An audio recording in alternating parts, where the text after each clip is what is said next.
Hi అండి. అందరికీ నమస్కారం. ఉద్యోగుల PSC commission retirement benefits pending బకాయిలపై ఒక ఇంపార్టెంట్ అప్డేట్ అయితే రావడం జరిగింది. దీనికి సంబంధించి పూర్తి సమాచారాన్ని అయితే తెలుసుకుందాం.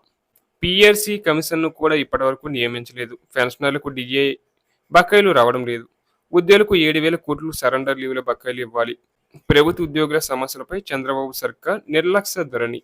జూలై 12న శ్రీకాకుళంలో, 21న అనంతపురంలో, ఆ తర్వాత అన్ని ఉమ్మడి జిల్లాల్లో ఉద్యమ సన్నద్ధ సభలు. అప్పటికీ ప్రభుత్వం స్పందించకపోతే ప్రత్యక్ష ఐక్య ఉద్యమ కార్యాచరణ. పని ఒత్తిడి కారణంగా ఎవరూ ఆత్మహత్యలకు పాల్పడవద్దు. ఏపీ జేఏసీ అమరావతి రాష్ట్ర అధ్యక్షుడు బప్పరాజు వెంకటేశ్వర్లు కీలక ప్రకటన.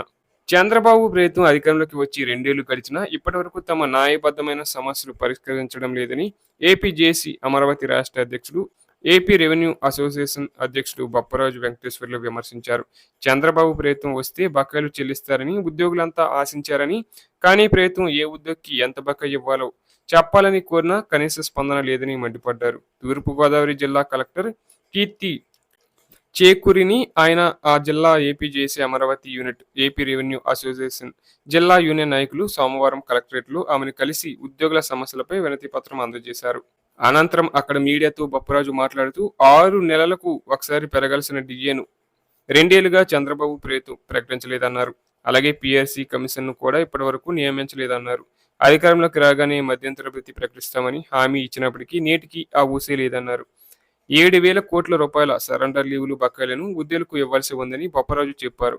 ఇవి ఇవ్వకపోవడం వల్ల పోలీసులు సహా ఉద్యోగులు ఇబ్బందులు పడుతున్నారన్నారు. ఇక విశ్రాంత ఉద్యోగులకు డీఏ బకాయిలు రావడం లేదని, దీంతో వారి పరిస్థితి దుర్భరంగా ఉందని తెలిపారు. సమాన పని చేస్తున్న అవుట్ సోర్సింగ్ కాంట్రాక్ట్ ఉద్యోగులకు సమాన వేతనం లేదని, వారిని క్రమబద్ధీకరించాలని డిమాండ్ చేస్తున్నామని చెప్పారు. టీడీపీ మేనిఫెస్టోలో చెప్పినట్లుగా అవుట్ సోర్సింగ్ ఉద్యోగులకు సంక్షేమ పథకాలను వర్తింప చేయాలన్నారు. చంద్రబాబు ప్రభుత్వంపై నమ్మకంతో ఉద్యోగులు 2 ఏళ్లుగా ఎంతో సహనంతో ఎదురు చూస్తున్నప్పటికీ ప్రభుత్వం నుంచి ఎలాంటి హామీ లేకపోవడం సరికాదన్నారు. ఉద్యోగుల ఆర్థిక సమస్యల పట్ల ప్రభుత్వం ప్రదర్శిస్తున్న నిర్లక్ష్య ధోరణిపై తీవ్ర మనోవేదనకు గురవుతున్నామని చెప్పారు. ఇక ఉద్యోగుల సమస్యల పరిష్కారం కోసం ఏపీ జేఏసీ అమరావతి భాగస్వామ్య సంఘాల జిల్లా డివిజన్ స్థాయి నాయకులతో కలిసి ఉద్యమానికి సిద్ధమవుతున్నామని బప్పరాజు తెలిపారు. జూలై 12, జూలై 21న అనంతపురం, శ్రీకాకుళం జిల్లాల్లో ఉద్యమ సన్నద్ధ సభలు నిర్వహించాక అన్ని ఉమ్మడి జిల్లాల్లో ఈ సభలను ఏర్పాటు చేస్తామని చెప్పారు. అప్పటికీ ప్రభుత్వం స్పందించకపోతే కలిసి వచ్చే ఇతర సంఘాలతో కలిసి ప్రత్యక్ష ఐక్య ఉద్యమ కార్యాచరణ రూపొందిస్తామన్నారు. అలాగే రెవెన్యూ ఉద్యోగులతో పాటు ఇతర ఉద్యోగులు పని ఒత్తిడి కారణంగా ఆత్మహత్యలకు పాల్పడవద్దని, ఏ సమస్య వచ్చినా అసోసియేషన్ అండగా నిలుస్తుందని ఆయన భరోసా ఇచ్చారు.